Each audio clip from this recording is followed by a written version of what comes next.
Salamat po. Iha, sinong kausap mo? Yung driver po. Alin, wala ka namang kasama. First time kong magpasalamat sa multo at hanggang ngayon, tuwing naaalala ko yun, kinikilabutan pa rin ako. Gabi na ako umuwi mula sa trabaho nung araw na yun. Sobrang pagod ako, ramdam ko pa yung bigat ng buong araw na trabaho sa katawan ko. Alam mo na, tipid mode ako kaya hindi na ako nag-taxi o grab. Naglakad na lang ako papunta sa paradahan kahit medyo madilim na ang paligid at kakaunti na lang ang tao sa kalsada. Hindi na rin ako nasundo ng mister ko dahil busy raw siya sa negosyo niya. Kaya wala talaga akong choice kundi mag-commute mag-isa. Habang naglalakad ako, napapansin ko na paunti-unti nang nauubos ang mga sasakyan. Tahimik na ang paligid at tanging ilaw na lang ng mga poste ang nagbibigay liwanag sa daan. Pagdating ko sa paradahan, 2 tricycle na lang ang natira. Yung isa, hindi ko kilala ang driver. Pero yung isa, agad kong nakilala, si Mang Berting. Matagal ko na siyang kilala sa lugar namin. Lagi siyang masayahin, palabiro, at minsan nga kahit kulang ang bayad mo, hindi kanya sinisingil ng buo.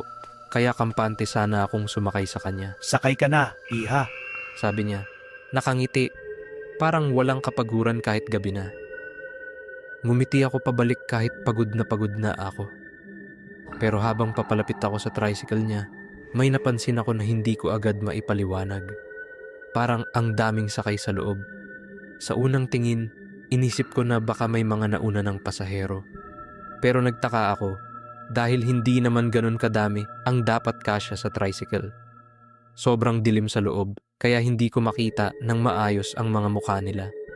Lumapit pa ako ng kaunti para makasakay sana. Pero doon na nagsimulang bumilis ang tibok ng puso ko. Napansin ko, wala silang mga paa. Para silang nakalutang lang sa upuan. At kahit pilitin kong intindihin, hindi ko talaga makita ang mga paa nila na nakatapak sa sahig ng tricycle. Para bang hanggang tuhod lang ang katawan nila. Hindi pa doon natapos ang napansin ko.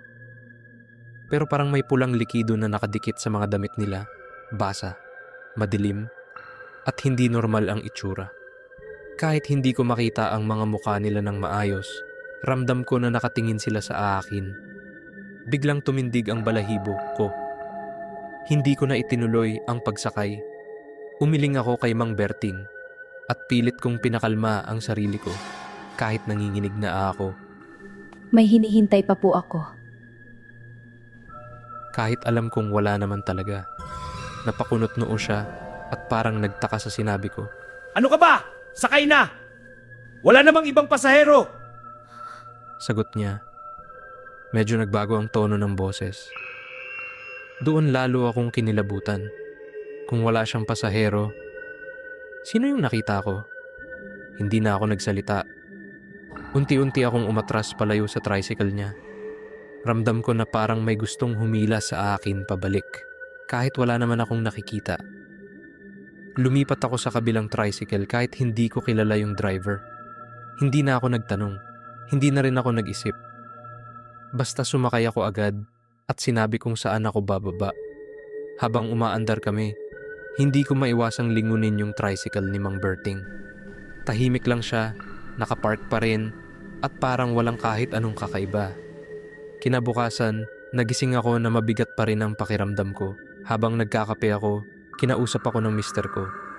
May nabalitaan daw siya. May babaeng pinagsamantalahan at pinatay kagabi. At si Mang Berting daw ang driver na huling nakita kasama ng babae. Parang biglang tumigil ang mundo ko. Hindi ako agad nakapagsalita.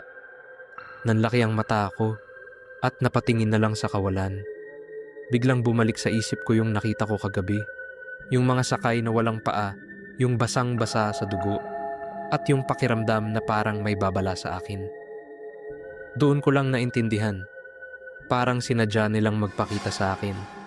Para hindi ako sumakay. Para ilayo ako sa kapahamakan.